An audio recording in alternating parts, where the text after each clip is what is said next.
We have two NFC East teams in the NFC Championship game being played tomorrow. The Philadelphia Eagles and the Washington Commanders. Our enemies on all front. And they're holding a position that we haven't held in 30 years. The longest drought by any NFC East team, any NFC team, period. You bring in someone that was already inside as the head coach. You lose things there that you can't grab back, that I'm worried about. Well, ladies and gentlemen, I think it's pretty plain to see. Michael Irvin is not exactly a fan of the Dallas Cowboys' brand new head coach, Brian Schottenheimer. On his podcast, Michael Irvin essentially went off on Jerry Jones and the 30 years of ineptitude that the Dallas Cowboys faithful have had to suffer through under the leadership of Jerry Jones and his questionable decision making. Now, Michael Irvin has some points. I've said this all along. There are absolutely merits to everyone feeling soured by how this whole thing went down. And mainly, I think the process which led us to our brand new head coach is the bigger issue over anything. Jerry didn't have an extensive coaching search, including multiple candidates, dozens of candidates like some of these other teams, like the Raiders or the Bears or some of these other squads. Jerry didn't bring in any outside people that were honestly legitimate options to take this job on. Jerry didn't try to interview the top candidates on the market for this head coaching cycle, like an Aaron Glenn, who even played for the Cowboys for a couple of seasons, or Ben Johnson. Jerry didn't at least make it look like he tried everything he could to find the best man for the job. And the way we came to the conclusion of Brian Schottenheimer being the new head coach of the Cowboys, it absolutely reeks of laziness. It reeks of Jerry being Jerry and Jerry doing what's comfortable for Jerry Jones. But there's something at play here with Michael Irvin and how upset he is that Brian Schottenheimer was named as the head coach. And I think that we would be remiss if we didn't actually bring up the fact that Michael Irvin was one of the main people pushing the Deion Sanders to the Dallas Cowboys narrative. He actually was the originator of that narrative in mid-season. During the season, when the Cowboys started going south, Michael Irvin immediately started floating the idea of Deion Sanders coming to the Cowboys, so much so to where he reported it on his show Speak, in which he talked about Deion absolutely would take the job if he was offered it. So make no mistake about it, there is a little bit of a personal aspect at play here for Michael Irvin and why he's so passionate about the failures that the Cowboys have continued to undertake under Jerry's leadership, and what he feels like is another failure as far as the choice that was made for the head coach. But honestly, there seems like there's a lot more merit to Brian Schottenheimer than what initially meets the eye, because I've been peeling back the onion layers, and you can find quote after quote after quote after person who has nothing but positive things to say about Brian Schottenheimer, and they absolutely believe in his ability to be a head coach. And I think that some of his ideas that come out of his own mouth will lend towards making Cowboys fans be more comfortable with this particular choice. And I'm willing to bet by the end of Monday's press conference, there's going to be some people that flip on this Schottenheimer hire. So here we have an article written by Yahoo Sports' Jory Epstein, one of the Cowboys insiders. She says there are coaches in the NFL who refuse to express their career aspirations aloud. They insist they're focusing on the moment and the task at hand, because if they excel there, the rest will take care of itself. Schottenheimer veered from that path during an August 4th, 2023 sit-down interview with Yahoo Sports. I will be 100% honest with you. I'd love to be a head coach, Schottenheimer said during his first training camp as Cowboys coordinator.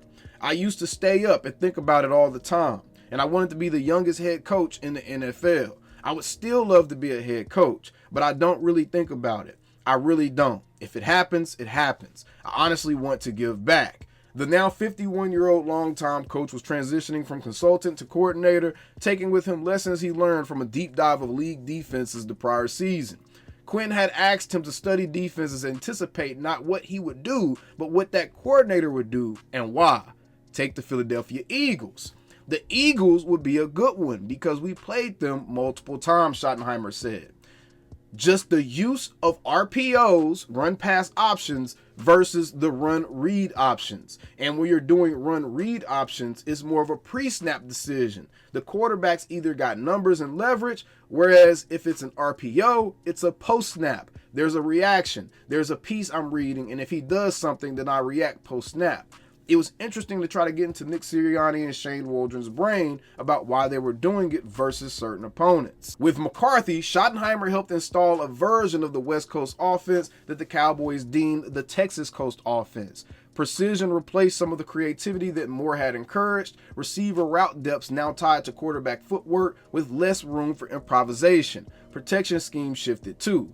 In 2 years, the results varied drastically. And that's kind of what I wanted to get to here, guys, because there was actually a quote put out indicating that Brian Schottenheimer and his suggestion was a large reason why we actually saw the Cowboys offense kind of shift in the 2023 season from looking putrid and pathetic the first few weeks to all of a sudden they started looking like world beaters.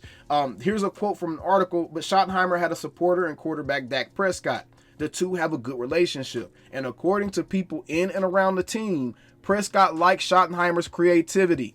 After a slow start offensively in 2023, the belief from some was that Schottenheimer played a part in the schematic changes that led to the offense taking off in the final 13 weeks of the season, even if former coach Mike McCarthy was calling the plays. So Schottenheimer pretty much went in and probably made some slight tweaks to some route concepts, made some slight tweaks to some of the mechanics and some of the nuances within the scheme. And that's kind of what unleashed the offense a little bit, because again, McCarthy's offense was very precision and timing based. There was no room for error. There was no room for the receiver not to know exactly what he needed to do on a play. There was no room for everything not to work exactly how it's supposed to work. And those are the most difficult offenses you can possibly try to work in. That is a 1990s offense. Schottenheimer's offense is more so focused on trying to get guys open. He tries to scheme guys open so that the players can then have a chance to utilize their superpowers upon getting the ball in their hands, right? So that's the main difference between a Schottenheimer and a McCarthy, and that's the main difference that you will see between the 2023 season. Earlier on in that season, everything was timing. Everything was, we gotta get right. And then after that week 6 or 7 period, you kind of started seeing more plays where Dak was improvising more. He was breaking the pocket, which means you're breaking the structure of the play at that point, and that's on the quarterback making plays. He was breaking the pocket. He was rolling out. They started moving the pocket around more with Dak. We started seeing more stuff that wasn't as regimented, and I have a strange, sneaky suspicion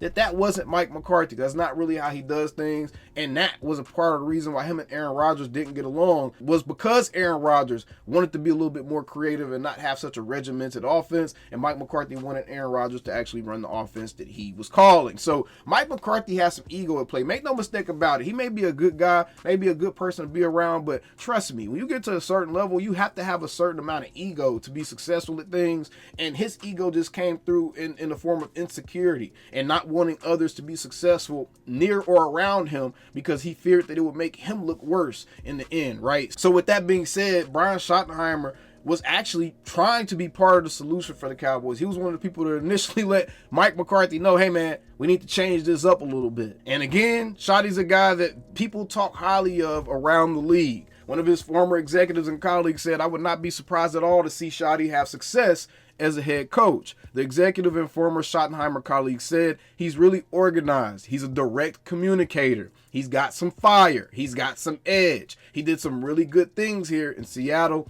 things that I probably didn't appreciate then in full scale. So this is essentially people saying, hey man, that was a good girl and she's going to make a great wife for somebody one day. That's the type of reviews that I want my head coach to have. I don't know about y'all. Those are the type of reviews I want my head coach to have. So I understand Michael Irvin's frustration here with the Schottenheimer hire. But again, I think everyone needs to chill on Brian Schottenheimer a little bit, because I'm willing to bet by this time next season, there might be some people eating their own words. I'm just saying. And we stick. Same old Cowboys. Calling me, texting me, paging me, asking me, am I still them boys? Y'all usually check on me. Listen. I'm still them boys. Hey! Woo! Oh, shut up, my boy. Hey! I'm still them boys.